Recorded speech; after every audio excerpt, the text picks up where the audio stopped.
Happy Vlogmas, everybody! It's your girl aw-peh, and I'm in Tokyo, and I have always been so intrigued by Vlogmas. Like, for as long as I've been on YouTube, I've always marveled at the people who had enough creativity and enough time management to commit to posting one video a day for 25 days. Some of y'all, God's strongest soldiers, y'all do the entire month of December and give us an extra 6 videos. And I am trying to grow my YouTube, and I just feel like the Spirit of the Lord was telling me, do a Vlogmas. So one of my homegirls, her name is Christy, she has a YouTube channel, and I'll link her stuff in the video box. But she and I are kind of like accountability partners when it comes to like growing our YouTube channels, growing our TikToks. And she's doing Vlogmas on YouTube this year. I was like, I don't think I could commit to YouTube, but I could post every day on TikTok. So we were like keeping each other accountable for that. But she was like, you know, don't limit God, like try doing Vlogmas. And I was like, I don't know, right?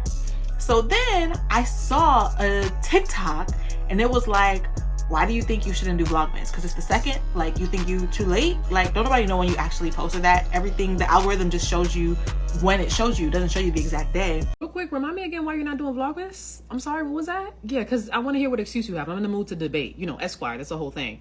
Yeah, oh, you didn't start on day 1. I posted day 1 on December 2nd. Hello, it's an algorithm. You don't know when your video is gonna land on somebody's For You page. What else you got? And I was like, oh my gosh, like, is this a sign? Like, all of the reasons I have for not doing Vlogmas are like falling apart right now. And then I remembered in Japan, I'm a day ahead of y'all anyway. Like, most of my viewership, I think when I looked at analytics, it was like 60% of y'all are in America. So like, I'm a day ahead of most of my subscribers. So I'm like, okay, well, when I think about it that way, I really only missed a day because I naturally posted twice this week.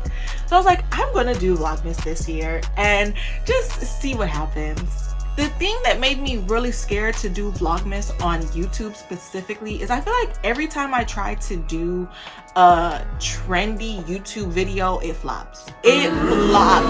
I'll see people doing the same trend on YouTube, and it'll be like, everybody will just be jumping on a trend. Like when they're like, oh, this is how YouTube changed my life with less than 500 followers, or YouTube is on easy mode. First of all, YouTube is not on easy mode. I don't even know where that lie came from, but whatever. But I'll see them do these videos and it's like, okay, this title, this keyword is getting people with like 5 subscribers. They're getting 30,000 views on this. Like, these are the keywords. But I know if I did that, flop. Flop still. And so I just feel like YouTube isn't the place where I can jump on a trend effectively. Like, I gotta leave the trends to TikTok. And like, Vlogmas is technically like a trend. It's like a vlog, the term Vlogmas is like the trend on YouTube in December. So I'm just like, I don't know. Japan's not really Christmassy in the same way like America is Christmassy.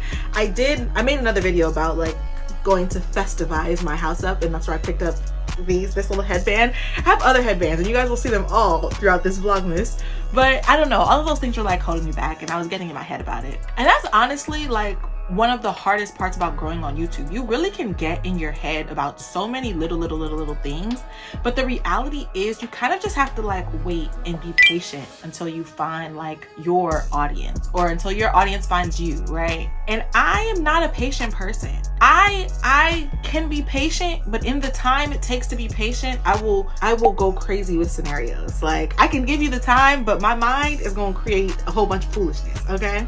Don't get me wrong.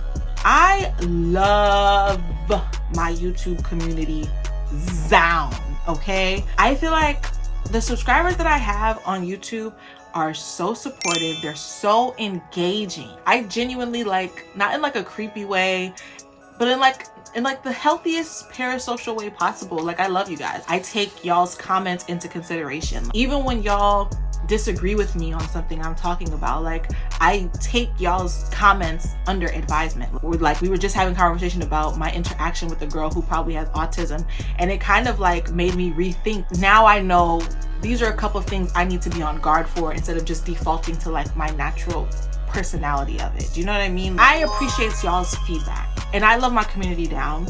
Because I value y'all, I create every video, every post, every picture that I post on anything, anywhere, to be honest, to like the highest quality, right? And that's another thing that's like really hard about growing on YouTube and like just being a content creator in general. When you make everything, when you create every piece of content, I don't like that term, but I can't help but use it. When you create every piece of content, like that's the one piece that's gonna get in front of a million different eyes. It's such a double-edged sword, because when you have that mentality, yes, you put in high quality work, and I love putting in high quality work for my community. I would say it's probably like 100 of y'all that are really engaged. It's 1,000 so far, but I think 100 of y'all are really locked in. We're here, we're seeing eye to eye. I don't mind making high quality content for y'all, but it also can sometimes be like a little like dejecting for me as a creator, as somebody who is trying to grow and monetize on YouTube. When I put out this high quality content and it gets like 200 views, like I am grateful for those 200 views, and I'm grateful for the comments and the likes and all the engagement, but sometimes it can be a bit dejecting. I'm hoping though that because Vlogmas requires me to just constantly be creating and editing and creating and editing, I don't really have a lot of time to obsess over whether a video is doing good or bad. I can just kind of tap into like my creative energy, which is really what I want to do. Getting back on YouTube is probably one of the best things that I have done in a very long time. I enjoy the videos I'm making. I enjoy the audience that I'm building and that I'm engaging with, and I feel like this like creative side of me is like the missing piece of the puzzle that I've been trying to like find for a really long time without even realizing. I have tapped into so many other creative outlets that I have available to me, but I really think like YouTube is the one where I'm like, this is what's been missing.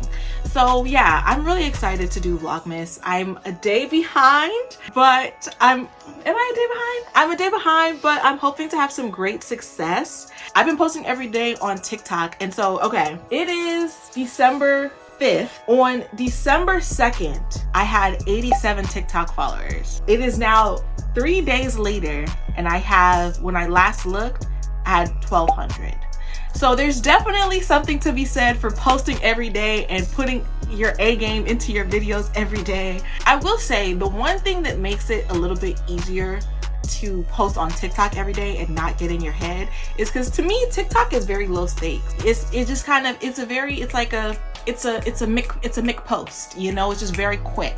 People are either going to like it or they're not going to like it, right? The thing about YouTube is, okay, let's say you put out a TikTok video and it gets 200 views, right? And 10 likes. If you put out a YouTube video and it gets 210 likes, you can also see if it gets any dislikes.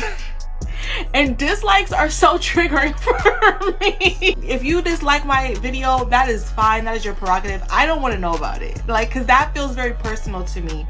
On my channel, I think I only have like 10 dislikes, like the thumbs down. Most of them are on videos where I talk about race. But then I have one on my video about my birthday. Is me continuing to live upsetting to you? Like, whoa, if you want me dead, just say that. Like, I don't need to be privy to stuff like that. So that's why like TikTok is a little bit easier to be consistent on, because I don't have to deal with stuff like that on here. Like, I feel like when I post stuff now, I'm like, okay, if I say anything about race, I know I'm gonna get a troll and they're gonna dislike it.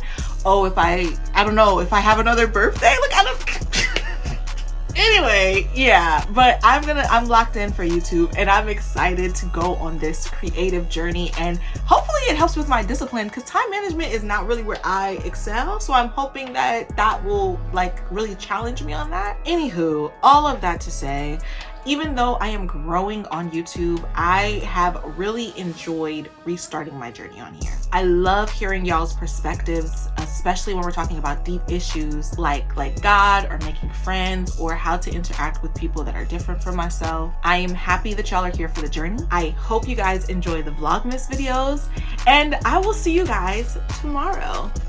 Bye.